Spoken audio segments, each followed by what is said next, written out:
Assalamualaikum warahmatullahi wabarakatuh. Waalaikumsalam warahmatullahi wabarakatuh. Bismillahirrahmanirrahim. Alhamdulillahi rabbil alamin. Wassalatu wassalamu ala ashrafil anbiya'i wal mursalin, Sayyidina wa maulana Muhammadin wa ala alihi wa ashabihi al-mujahidin at-tahirin, amma ba'du. Saudara-saudara kaum muslimin seiman dan sekeyakinan yang berbahagia, pada suatu hari seketika sedang berkumpul dengan para sahabat, Rasulullah pernah memberikan peringatan. Beliau bersabda, yushiku an tada'a alaikumul umamu kama tada'al akalatu ala qas'atiha. Pada suatu saat nanti akan datang di tengah-tengah kamu, wahai umat Islam, di mana orang-orang lain di sekeliling kamu akan bersatu mengerubungi kamu seperti bersatunya orang-orang mengerubungi makanan di atas meja hidangan. Akan datang suatu saat nanti di mana kondisimu dikepung sedemikian rupa, yang barat mau menerkam, yang timur mau menghantam, yang selatan mau menginjak-injak, yang utara pun akan menjelajah. Kondisimu seperti makanan di atas meja hidangan. Sebagian sahabat merasa heran dan terkejut, lalu mereka bertanya, amin qillati nahnu yawma izin ya Rasulullah? Apakah jumlah kami pada waktu itu sedikit ya Rasul? Kami sampai dikepung sedemikian rupa? Beliau menjawab, bal antum yawma izin katsir. Sama sekali tidak. Kamu tidak sedikit pada saat itu. Bahkan jumlahmu sangat banyak. Kamu adalah mayoritas. Walakinnakum ghusa'un ka ghusa'is sail. Tetapi keadaanmu saat itu persis seperti buih di lautan. Banyak tetapi centang perenang. Banyak tetapi tidak punya daya dan kekuatan. Banyak tapi dipermainkan gelombang lautan, dihempaskan ke tepian pantai tanpa punya makna dan arti. Kondisimu pada saat itu kuantitas yang tanpa kualitas, sehingga orang lain enak saja mengepung kamu. Akidahmu didangkalkan, dibanjiri dengan peradaban dan kebudayaan yang menjauhkan dari agama. Dari segi maksiat dan munkarat seluruhnya mengepung sampai kita melepaskan nilai-nilai Islam kita ini. Dan celakanya, sambung beliau, wal yanzi'anna fi qulubi aduwikumul mahabata minkum. Akan dicabut kehebatanmu di mata musuh-musuhmu, sehingga pada saat seperti itu orang lain memandangmu umat Islam enteng saja, remeh saja, tidak ada apa-apanya. Sudahlah, pokoknya umat Islam sikat saja. Umat Islam enteng, umat Islam kecil, umat Islam tidak ada apa-apanya. Alangkah ironinya, alangkah menyedihkannya, memilukan dan sekaligus memalukan. Umat yang mayoritas ini dipermainkan oleh yang minoritas. Umat yang jumlahnya terbesar, terbanyak, bahkan konon menurut catatan sampai 90%, tapi dipermainkan oleh mereka kelompok-kelompok kecil ini. Wal yakzifanna fi qulubikumul wahn. Pada saat itu di hatimu dicampakkanlah penyakit wahan. Sahabat kemudian bertanya, wa mal wahnu ya Rasulullah? Apakah penyakit wahan itu ya Rasul? Beliau menjawab, hubbud dunya wa karahiyatul maut. Penyakit wahan itu tidak lain hubbud dunya wa karahiyatul maut. Terlalu cinta kepada dunia dan terlalu takut kepada mati. Materialistis dan takut resiko. Dua penyakit inilah yang menyebabkan walaupun umat ini mayoritas, tapi dipermainkan oleh yang minoritas. Walaupun dia golongan terbesar, tapi nasibnya seperti makanan di atas meja makan. Dari segala macam penjuru mau menghantam dia. Saudara-saudara kaum muslimin yang berbahagia, ini merupakan analisa sosial bahwa pada suatu saat nanti akan terjadi di tengah-tengah umat di mana kita dihantam dan diserbu dari segala macam penjuru.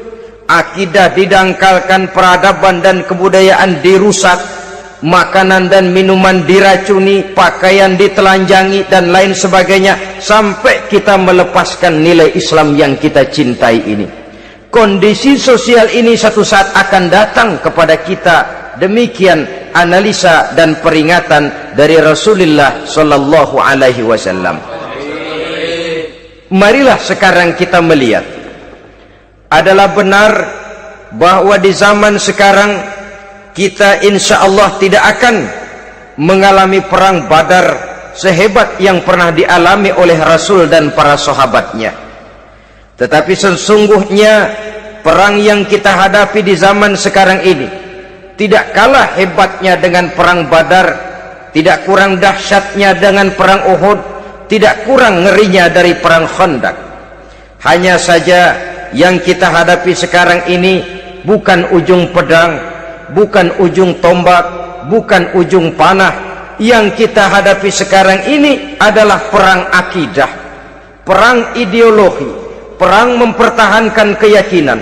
Yang kalau kita kalah sekarang, kita memang masih beragama, tetapi anak kita, cucu kita, generasi yang akan hidup 5, 10, 20, 30 tahun yang akan datang, wallahu a'lam bissawab.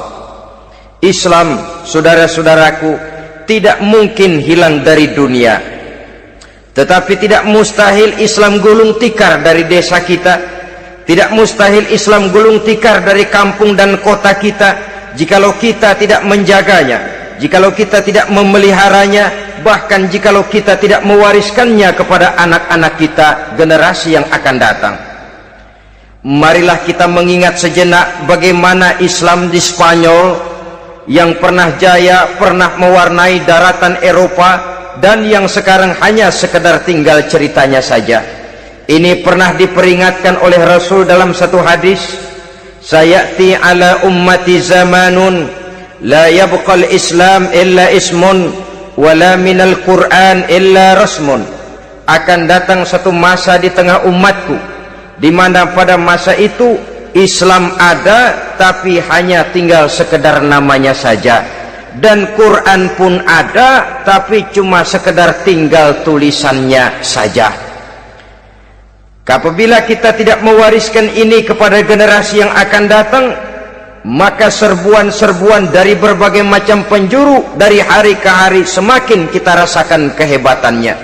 Tidak mustahil sejarah Spanyol akan terjadi di desa kita, akan terjadi di kampung kita, akan terjadi di kota kita.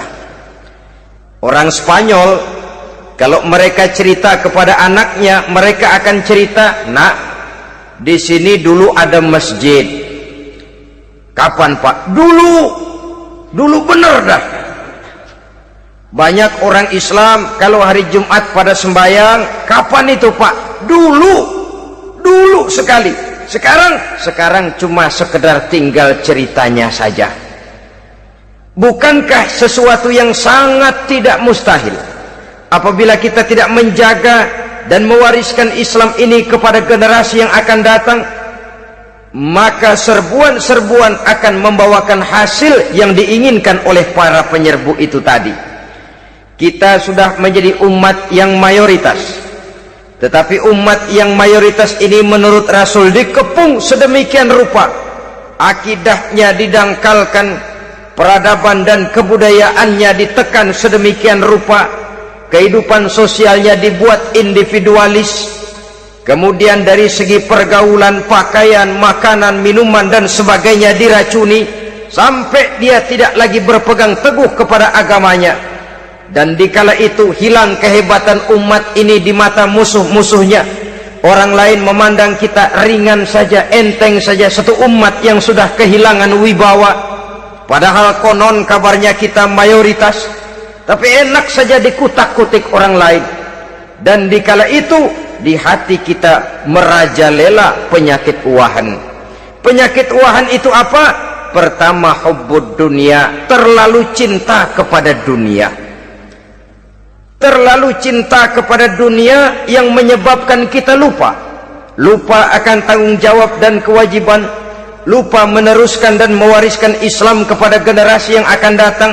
Kita berlomba dan berlomba hanya untuk mengejar dunia dan seluruh isinya, baik dia bernama material, baik dia bernama seksual, baik dia bernama pangkat, jabatan dan kedudukan. Berlomba-lomba kita di dalamnya sampai tercampaklah penyakit hubbud dunia di dalam hati ini. Berurat dan berakar dunia itu, sulit dan berat kita berpisah daripadanya. Akibatnya kemauan untuk berbuat demi dan atas nama agama sangat sulit terwujud di dalam kehidupan ini. Yang kedua, karahiyatul maut, terlalu takut kepada mati. Baik mati ajal, mati dalam artian yang sebenarnya, baik mati usahanya, baik mati karirnya, baik mati pangkat dan jabatannya. Sehingga dengan demikian akibatnya jatuhlah kita menjadi umat yang kehilangan wibawa di mata orang lain. Saudara-saudara kaum muslimin rahimakumullah, saya katakan tadi, perang yang kita hadapi di zaman sekarang adalah perang akidah. Perang menghadapi peradaban dan kebudayaan yang menghancurkan moral daripada anak-anak kita. Perang menghadapi banjirnya maksiat dan munkarat, yang di tengah-tengah itu, di samping berkewajiban menjaga diri dan keluarga, kita pun juga berkewajiban menjaga anak-anak kita, generasi yang akan datang, mengarahkan dan mendidik mereka sesuai dengan yang dikehendaki oleh Allah Subhanahu wa ta'ala. Oleh sebab itu, pada pertemuan kali ini yang akan saya bicarakan ialah bagaimana idealnya seorang muslim lebih dahulu memberikan pendidikan kepada anak-anaknya. Di tengah satu situasi dan kondisi di mana serbuan datang silih berganti melanda dan menghantam umat Islam, kemana anak-anak kita ini harus kita arahkan? Karena kita orang tua mempunyai tanggung jawab. Anak adalah amanah, menyia-nyiakan amanah adalah dosa, dan dosa itu merupakan satu dosa yang besar. Bahkan orang tua bisa saja masuk neraka kalau tidak bertanggung jawab tentang anak-anaknya.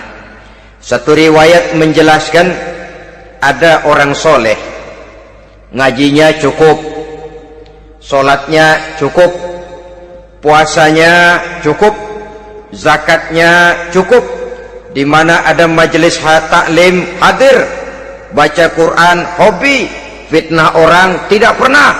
Di akhirat setelah disidang dia ternyata lebih banyak kebaikannya daripada kejahatannya, maka dia pun diperintahkan dan dipersilahkan masuk ke dalam surga. Giliran anaknya disidang, biang okem nih anak. Ditanya, siapa Tuhanmu? Tidak tahu. Siapa nabimu? Ente nyaho. Apa kitabmu? Ora gelem. Kamu pernah sholat? Tidak. Zakat? Tidak.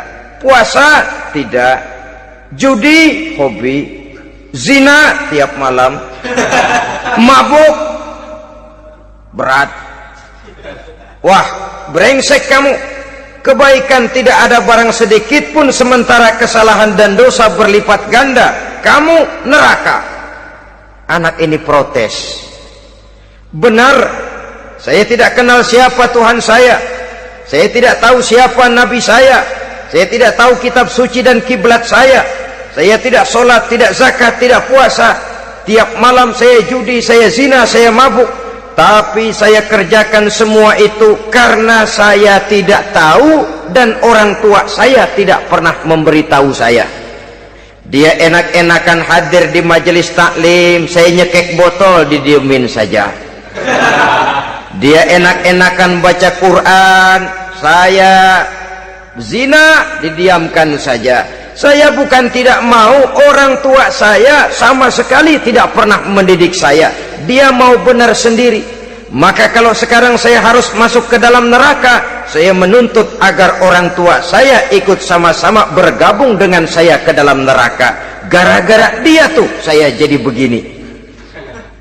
Orang tuamu yang mana? Tuh, yang barusan mau ke surga. Ini orang tua yang sudah mau berangkat ke surga dipanggil. Sebentar dulu, Mas. Ini benar anak kamu? Iya, Pak. Waktu di dunia kamu tidak pernah ajarin dia ngaji? Sampai dia tidak kenal Tuhannya, tidak kenal nabinya, tidak kenal kiblat dan kitab sucinya? Iya, Pak. Dia tidak sholat, kamu diamkan saja. Dia tidak puasa, tidak zakat, kamu bersikap masa bodoh. Bahkan dia judi, dia zina, dia mabuk, kamu pun berdiam diri saja. Iya, Pak. Tahukah kamu bahwa anak ini adalah amanah? Menyia-nyiakan amanah artinya khianat, dan khianat adalah dosa yang sangat besar. Kamu tidak bertanggung jawab, maka kamu, anakmu gabung ke dalam neraka. Saudara-saudara kaum muslimin rahimakumullah, itu sebabnya Allah pesan benar-benar, ya ayyuhalladzina amanu qu anfusakum wa ahlikum nara. Hai orang-orang yang beriman, jaga dirimu dan keluargamu, istri, anak, orang-orang yang menjadi tanggung jawab dan kewajiban kita, jaga dan pelihara mereka dari api neraka. Saudara-saudara kaum muslimin, lalu kalau kita orang-orang tua yang hidup di zaman sekarang ini sudah sering beristighfar, mengurut dada, melihat situasi, membaca peta keadaan, konon tantangan yang akan dihadapi oleh anak-anak kita 15, 20, 25 tahun yang akan datang jauh lebih berat dari apa yang kita hadapi sekarang ini. Maka adalah wajar jika kita sebagai orang tua yang cinta kepada agama, cinta kepada anak-anak kita, berpikir untuk mewariskan nilai-nilai yang luhur ini kepada anak-anak kita generasi yang akan datang. Bagaimana pada mulanya kita harus mendidik mereka? Mari kita telusuri apa yang dicontohkan oleh Al-Quranul Karim.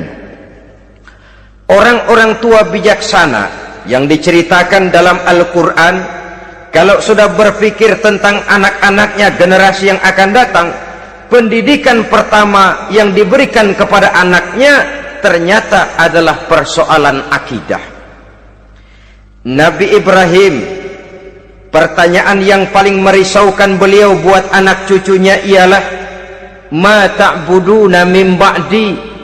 Saudara bisa lihat surah Al-Baqarah ayat 133. Anak-anakku, kalau pada satu saat nanti aku, ayahmu ini sudah tidak ada lagi, meninggalkan kamu semua, meninggalkan kehidupan dunia ini, ma ta'buduna min ba'di, apa yang akan kamu sembah nak kalau ayah sudah tidak ada lagi? Jikalau ayahmu sekarang masih rajin ke masjid, melakukan rukuk dan sujud, i'tikaf dan membaca Quran, kalau satu saat ayahmu meninggalkan dunia ini, masihkah engkau mau ke dalam masjid? Masihkah engkau rukuk dan sujud? Masihkah engkau i'tikaf? Ma ta'buduna min ba'di, apa yang akan kamu sembah kalau aku ayahmu tidak ada lagi nak? Ditanamkan bukan hanya keyakinan bertauhid, sekaligus juga menyembah kepada Allah yang kita yakinkan dengan tauhid itu tadi. Bukankah berbeda dengan kita kebanyakan orang tua sekarang? Kita tidak pernah berpikir ma ta'buduna min ba'di, kalau bapak tidak ada kamu nyembah apa nak? Kita orang tua sekarang pagi-pagi malah berpikir ma ta'kuluna min ba'di, kalau bapak enggak ada kamu nanti makan apa nak? Bukan nyembah apa yang kita pertanyakan, bukan nyembah apa yang kita khawatirkan, makan apa nak? Maka yang dicari lalu sekolah-sekolah yang bonafit, yang tidak peduli apakah itu merusak imannya, mematikan akidahnya, menghancurkan keyakinannya. Yang penting ada jaminan hari depan bisa dapat lapangan kerja. Akibatnya berduyun-duyun orang-orang tua muslim menyekolahkan anaknya di sekolah-sekolah yang bukan Islam, yang nyata-nyata membahayakan akidahnya, dididik dengan kultur dan budaya yang bertentangan dengan nilai-nilai agamanya. Bukankah ini berarti merelakan anak untuk dikafirkan? Bukankah ini artinya menyerahkan anak untuk ditulis menurut selera para pendidik yang tidak sesuai dengan nilai akidah yang dimilikinya? Mengapa kita tidak berpikir seperti Nabi Ibrahim yang sebelum memberikan pendidikan kecerdasan, sebelum pendidikan matematika, IPS, PSPB dan disiplin ilmu lainnya, yang pertama ditanamkan, ma ta'buduna min ba'di, kalau ayahmu tidak ada, kamu menyembah apa nak? Menyembah Allah apa nanti malah menyembah harta? Menyembah Allah apa nanti malah mendewa-dewakan pangkat dan jabatan? Menyembah Allah apa malah nanti menyembah alam? Itu yang dikhawatirkan Nabi Ibrahim kepada generasi yang akan datang. Dan itu saudara-saudara yang seharusnya mengkhawatirkan kita kepada anak-anak kita, generasi yang akan datang. Lihatlah serbuan akidah di zaman sekarang ini. Dimanfaatkan kemiskinan kita umat Islam. Diberikan kita tawaran berupa beras, pakaian, obat-obatan, kalau perlu beasiswa, asal bisa melepaskan keislaman kita ini. Bertahap, sedikit demi sedikit, step by step, shibran bi shibrin wa zira'an bi zira'in. Dan harus saya ingatkan, orang di zaman sekarang tidak mungkin menghantam Islam secara frontal. Tidak mungkin menghantam Islam terang-terangan, apalagi mengerahkan satuan militer. Tidak. Orang berhitung bagaimanapun kondisi dan kualitasnya umat Islam, mereka masih punya satu modal penting, fanatisme agama. Kalau ini disulut, api jihad segera berkobar, dan hanya maut yang bisa menghentikan orang yang dibakar dengan semangat jihad. Orang tahu itu. Betapa Uni Soviet kedodoran menghadapi mujahidin Afghanistan yang disulut oleh semangat jihad yang berkobar dengan persenjataan yang primitif ketimbang persenjataan Uni Soviet. Entoh mereka pantang surut mundur ke belakang. Jadi jangan mimpi bahwa orang mau menghantam Islam ini dengan melarang pengajian, meruntuhkan masjid, menyegel pondok pesantren. Tidak. Melarang orang sholat. Tidak. Kalau perlu masjid diperbanyak, musola diperbesar. Tapi bikin itu masjid seperti museum, besar, megah, mercusuar, tapi bikin seperti museum, tempat orang kagum, tempat orang memuji, tapi sunyi dari nilai-nilai ibadah. Saudara-saudara kaum muslimin, untuk sampai kepada penghantaman akidah, jalan yang paling mudah dirintis sekarang ini secara bertahap dan sistematis, memisahkan umat Islam dari Islamnya. Biarkan mereka bernama Muslim. Biarkan di atas kartu penduduknya tertulis agama Islam. Tapi tanamkan budaya-budaya yang menyebabkan cara bergaul mereka, cara berumah tangga mereka, cara bertetangga mereka, sampai kepada cara mereka berpakaian, cara mereka bergaul, cara mereka makan dan minum, cara mereka mendidik dan menyekolahkan anak, sama sekali tidak lagi mencerminkan nilai-nilai yang islami.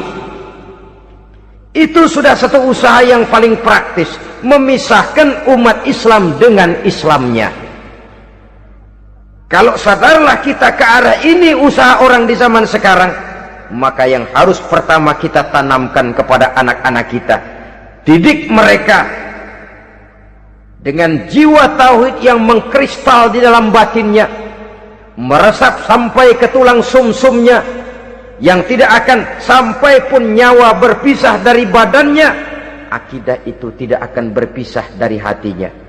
Bahkan dia sanggup dengan tegar berkata, lebih baik saya melarat karena mempertahankan iman daripada hidup mewah dengan menjual akidah. Satu khittah, satu garis kehidupan yang perlu kita wariskan kepada anak-anak kita, generasi yang akan datang. Dahulu ada satu tradisi, saudara-saudara. Kalau anak gadis kita dilamar orang lalu bertanya, anakmu mau ngelamar gadis saya, apa sudah khatam Quran berapa kali? Apa sudah bisa baca kitab macam-macam dan lain sebagainya? Sehingga lahirlah satu kebanggaan. Apapun motifnya, tapi pertanyaan semacam ini zaman sekarang sudah langka. Paling-paling yang ditanya kalau anaknya dilamar orang, anakmu kerja di mana? Gajinya sebulan berapa? Kendaraannya bebek apa soang? Apa-apa? Itu yang kita pertanyakan, berkisar di seputar materi, kerja, job, status sosial, dan lain sebagainya. Perkara bisa baca Quran atau tidak, nomor 18. Perkara sembahyangnya rajin apa tidak, nomor 36. Saudara hadirin, akibatnya terjadi pergeseran nilai. Maka mendidik anak menurut tuntunan Quran adalah seperti yang diberikan contoh oleh Luqmanul Hakim, yang diceritakan dalam surah Luqman mulai ayat 11 dan selanjutnya. Apa pendidikan pertama yang harus kita berikan kepada anak? Pertama, ya bunayya la tusyrik billah. Wahai anakku, jangan sekali-kali engkau menyekutukan Allah. Nak, jaga tauhid, pelihara iman, mantapkan akidah. Ini dasar yang pertama. Belum lagi anak mengenal berbagai macam disiplin ilmu. Yang pertama ditanamkan tauhid. Ini yang mendasari kehidupan. Ini yang akan menjadi mewarnai dan menjadi warna dari kepribadian seseorang. Sentuhan jiwa tauhid di dalam diri si anak. Belum lagi sempat dia kenal yang lain. Yang pertama yang kita tanamkan, kita wariskan, kita berikan, la tusyrik billah. Jangan sekali-kali menyekutukan Allah. Nah, kalau ini sudah tertanam, ini sudah merupakan satu fondasi yang kuat. Selebihnya nanti tinggal melihat bakat si anak, kemana dia harus dididik ini. Yang terpenting nilai iman lebih dahulu tanamkan. Dan untuk menghancurkan nilai keimanan, saudara-saudara, saya katakan, ingatkan kepada hadis di awal tadi, dikepung kita dari berbagai macam penjuru agar bila bisa melepaskan nilai-nilai iman dan keyakinan. Proses pendangkalan akidah, ditanamkan keraguan kepada agama, ditanamkan rasa malu beragama, sholat malu, baca Quran malu, berangkat ke masjid malu, pakai jilbab malu. Ditanamkan rasa malu beragama, sehingga bertahap sedikit demi sedikit kita mulai berpisah dengan kehidupan beragama. Ditanamkan hal yang sedemikian rupa dari berbagai macam penjuru. Dihantam akidah, akidah kuat, dihantam dari segi peradaban dan kebudayaan. Diperbanyaklah peradaban dan kebudayaan yang bukan mendekatkan kita dengan agama, malah mendekatkan kita dengan neraka. Menjauhkan kita dari agama, menjauhkan kita dari nilai-nilai luhur yang diwariskan oleh orang-orang tua kita terdahulu. Adalah kewajiban kita yang pertama, mendidik anak, menanamkan roh, jiwa, dan semangat tauhid di dalam diri mereka. Saudara-saudara kaum muslimin rahimakumullah, kenapa kita lebih dahulukan menanamkan jiwa, roh, dan semangat tauhid ini kepada anak-anak kita? Pertama, kita tidak hanya ingin sekedar mempunyai anak yang pintar, tetapi lebih daripada itu kita pun ingin mempunyai anak yang benar. Segala macam disiplin ilmu, segala macam bentuk penalaran ilmiah dan pengisian intelektualitas manusia mungkin di satu sisi akan membuat dia pintar, tapi di sisi lain belum tentu akan membuat dia benar. Nabi pernah memberikan peringatan, man izdada ilman wa lam yazdad huda lam yazdad minallahi illa bu'da. Orang yang hanya bertambah ilmu pengetahuannya tapi tidak bertambah hidayah dari Allah, tidak makin mantap keimanannya, maka seluruh nilai-nilai ilmunya hanya akan menjauhkan dia dari Allah Subhanahu wa ta'ala. Dan adalah lebih merupakan azab daripada nikmat kalau kita diberikan ilmu pengetahuan yang hanya akan menyebabkan kita semakin jauh dari Allah Subhanahu wa ta'ala. Yang kedua, sesungguhnya roh, jiwa dan semangat tauhid yang melekat dalam diri anak pada puncaknya akan melahirkan satu disiplin murni yang tumbuh dari dalam dirinya sendiri, di mana si anak dalam kehidupannya merasakan dimanapun dia berada, kemanapun dia pergi, ia selalu merasakan kehadiran Allah dekat dalam hidupnya. Ia sadar sesadar-sadarnya bahwa tidak ada satu perbuatan yang bagaimanapun kecilnya yang bisa disembunyikan dari kekuasaan Allah Subhanahu wa ta'ala. Yang ketiga, dengan penanaman roh, jiwa dan semangat iman ini, maka diharapkan anak-anak nanti pada pertumbuhannya sanggup mengendalikan hawa nafsunya.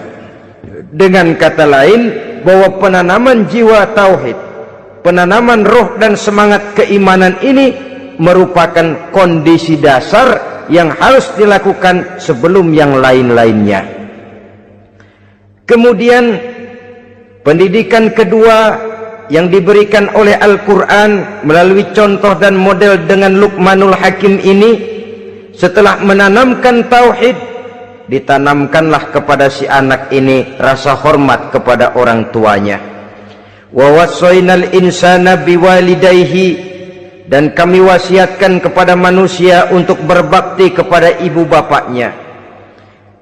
Hamalathu ummuhu wahnan ala wahnin, karena ibunya telah mengandungnya dengan kepayahan di atas kepayahan, maksudnya dengan kepayahan dan kelelahan yang berlipat ganda. Sehingga ketika Rasul ditanyakan orang, "Ya Rasul, siapa yang paling harus saya taati di dunia ini?" Beliau menjawab, "Ibumu." Kemudian, "Siapa lagi ya Rasul?" "Ibumu." Setelah itu, "Siapa lagi ya Rasul?" "Ibumu." Dan kemudian, "Siapa ya Rasul?" "Bapakmu." Ibu, ibu, ibu, bapak. Bahkan al-jannatu tahta aqdamil ummahat, surga berada di bawah telapak kaki ibu. Bagaimana menanamkan rasa hormat kepada orang tua di hati anak? Tentu yang pertama, bagaimana orang tua bisa memberikan keteladanan. Marilah kita sebagai orang-orang tua ini menyadari bahwa sebelum anak kenal sekolah dasar, sebelum anak kenal TK, ibtidaiyah, sanawiyah sampai kepada perguruan tingginya, yang pertama dia kenal adalah lingkungan rumah tangganya, gurunya adalah ibu bapaknya.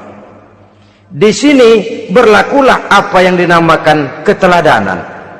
Keteladanan jauh lebih berhasil daripada sekedar teori-teori yang muluk.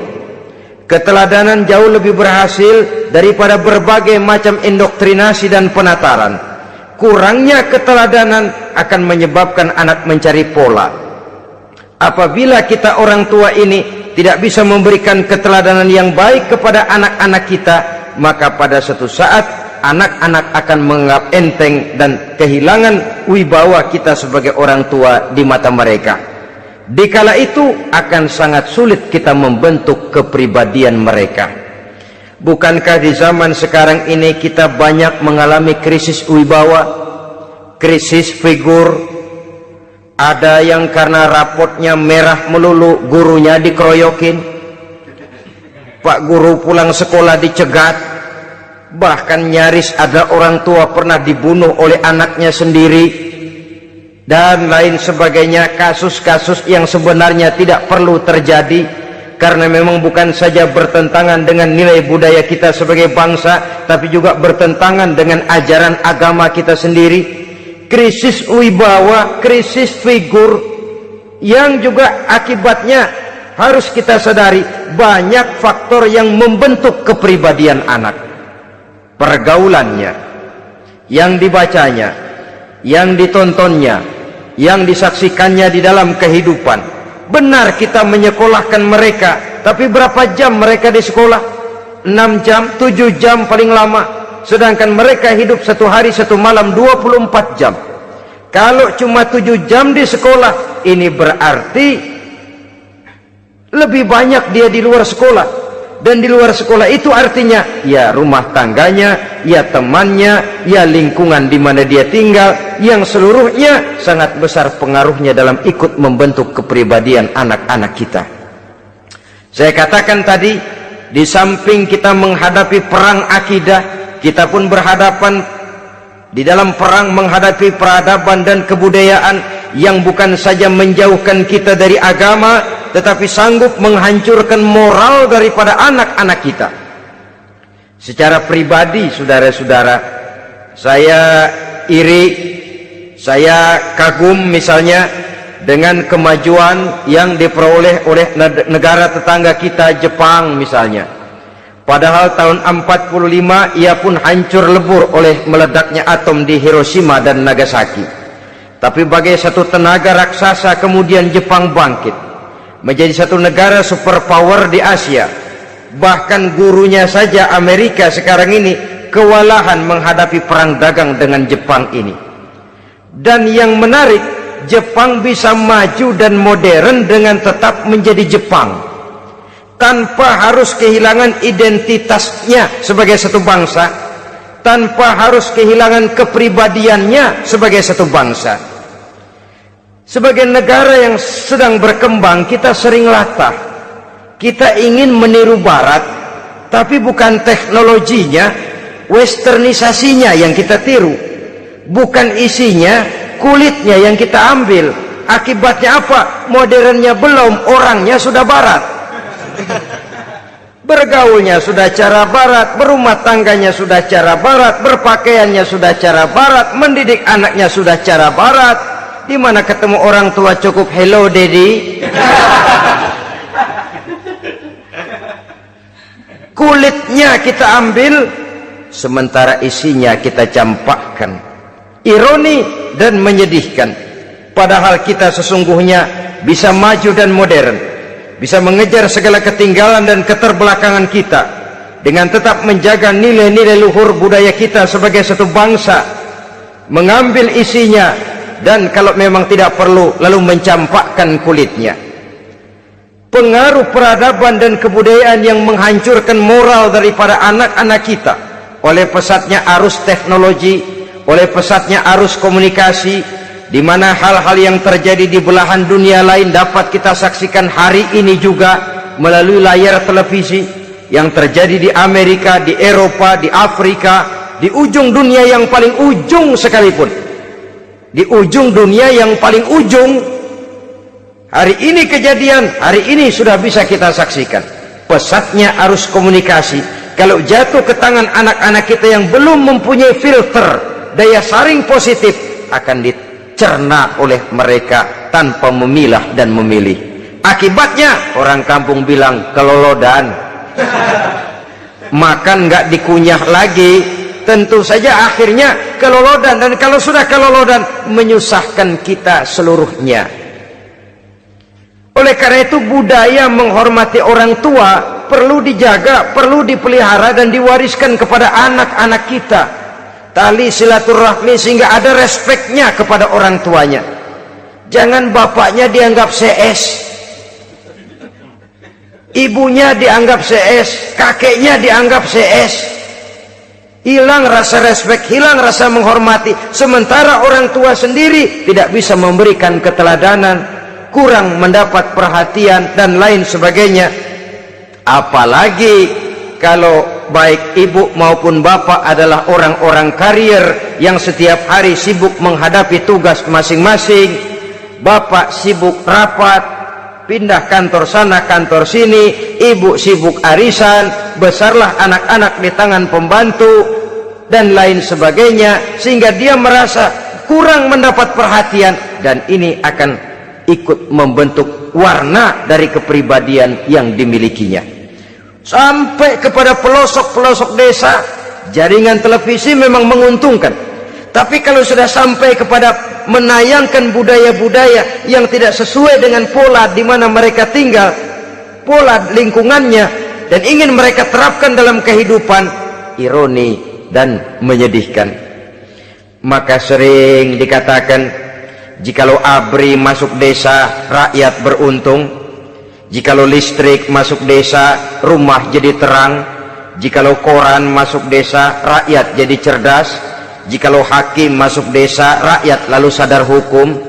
Tapi jikalau maksiat dan munkarat masuk desa, minuman keras masuk desa, judi masuk desa, pelacuran masuk desa, rakyat tentu kiamat. Dan kita harus punya budaya untuk memilah dan memilih, mempunyai filter untuk jadi daya saring positif. Oleh karena itu, saudara-saudara, tahap kedua setelah menanamkan jiwa tauhid kepada anak, tanamkan rasa hormat kepada orang tuanya. Orang tua itu ibu bapaknya, orang tua itu guru-gurunya yang mengajarkan dia, atau yang dianggap tua yang lebih senior dari dia. Karena tidak ada satu peradaban yang berdiri sendiri. Bagaimanapun maju dan modernnya kita sekarang, tentu merupakan mata rantai yang berkaitan dari generasi terdahulu. Ini yang kedua. Setelah tauhid, berbakti kepada ibu dan bapak. Tidak ada satu kebahagiaan yang bisa ditegakkan di dunia ini tanpa doa, tanpa restu daripada ibu dan bapak. Ini keramat hidup. Doanya dikabul Allah dan kutuknya juga dikabul oleh Allah Subhanahu wa ta'ala. Jadi mendidik anak setelah menanamkan jiwa tauhid, menanamkan rasa hormat dan taat berbakti kepada ibu bapaknya. Itu yang kedua. Kemudian yang ketiga, melalui model Luqman, Quran mendorong kita untuk mendidik anak menanamkan etika otonom. Apa itu? Ya bunayya innaha in takum mithqala habbatin min khardalin fatakun fi sakhratin aw fis samawati aw fil ardi ya'ti biha Allah. Wahai anakku, sesungguhnya kalau ada satu kebaikan yang kamu kerjakan, kecil, tidak nampak oleh pandangan mata yang zahir, yang kecil itu tersembunyi di puncak langit, di dasar bumi yang paling dalam, atau di tengah batu hitam sekalipun, Allah pasti mengetahuinya dan pasti akan memberikan balasan yang seadil-adilnya.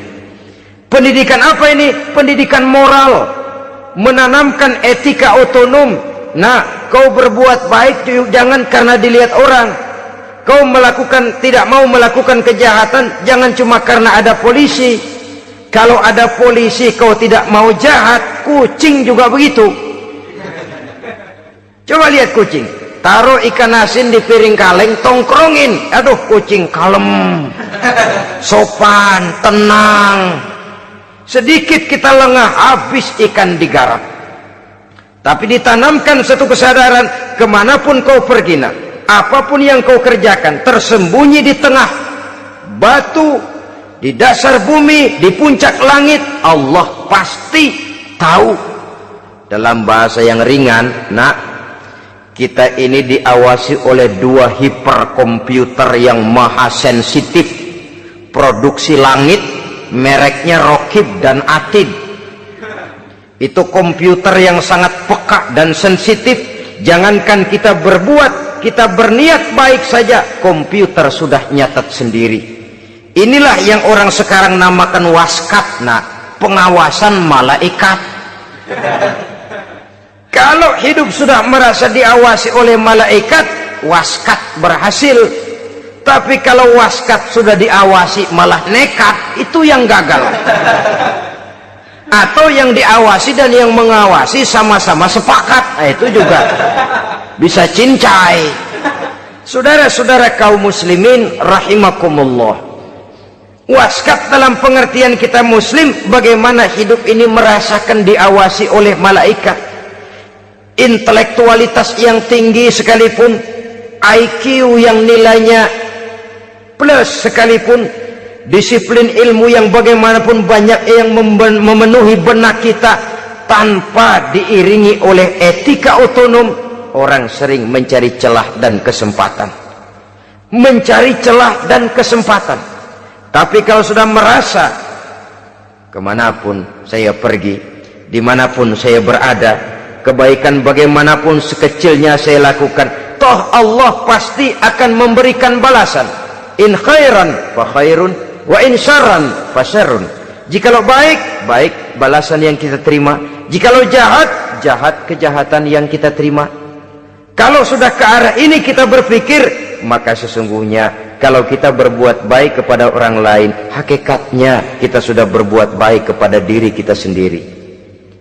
Lalu tidak ada merasa rugi berbuat baik kepada orang, karena manakala dia melakukan kebaikan kepada orang lain, artinya dia sudah berbuat baik untuk dirinya sendiri.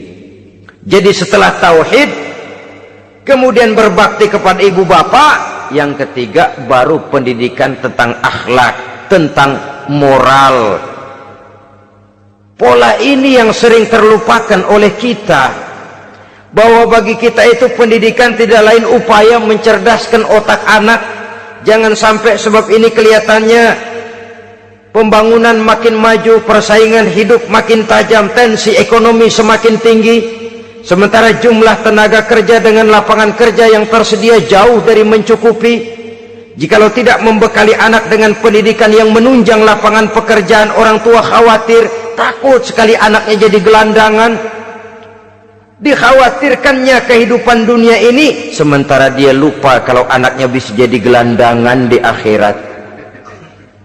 Padahal selama-lamanya gelandangan di dunia paling seumur manusia itu 60 tahun, 70 tahun lah umur orang sekarang. 70 itu sudah luar biasa itu.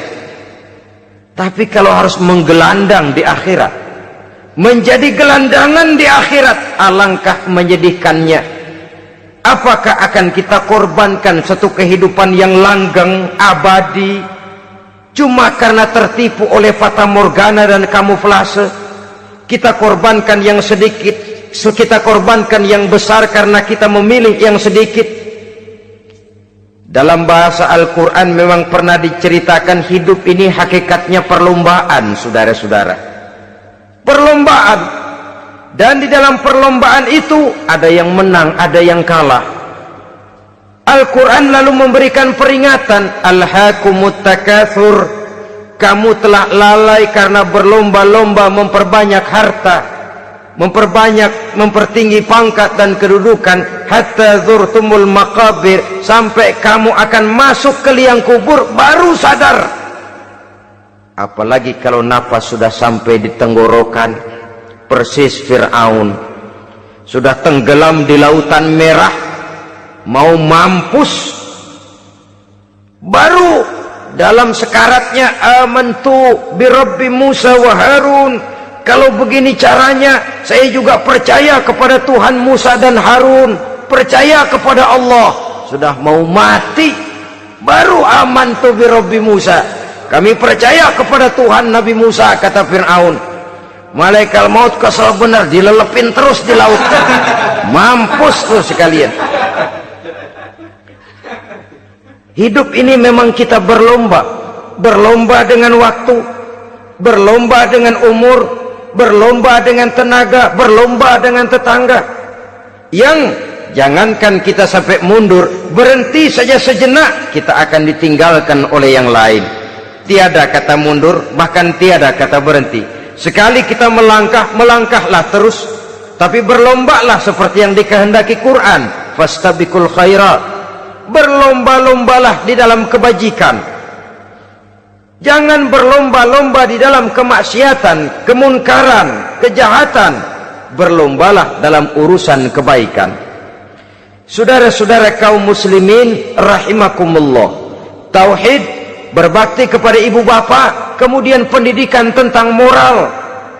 Apabila pendidikan tentang moral sudah tertanam, barulah lihat bakat si anak. Kemana bakatnya? Anak saya kelihatannya dari kecil demennya main bedil-bedilan saja. Abri kali itu. Kirim ke Magelang, masukkan akabri. Tapi dengan syarat 3 itu tadi. Iman sudah tertanam, rasa bakti kepada ibu bapak sudah ada, dan punya nilai moral.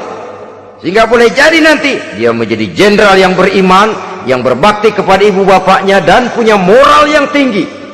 Kan lebih baik rakyat rendah tapi akhlaknya tinggi daripada pejabat tinggi tapi moralnya rendah. Jauh lebih baik rakyat rendah punya moral tinggi ketimbang pejabat tinggi punya moral rendah. Nilai moral ini yang jadi ukuran dan barometer di masyarakat. Yang ini yang sering kita lupakan, bahwa kehancuran satu bangsa dimanapun di dunia ini selalu dimulai dengan kehancuran moral daripada bangsa itu sendiri. Sekarang membina nilai moral ini berat.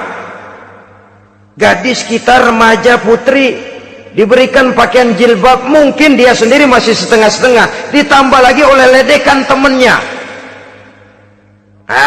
Jilbab lah kuno, bau sorga lah, bau masjid lah, bau menyan lah.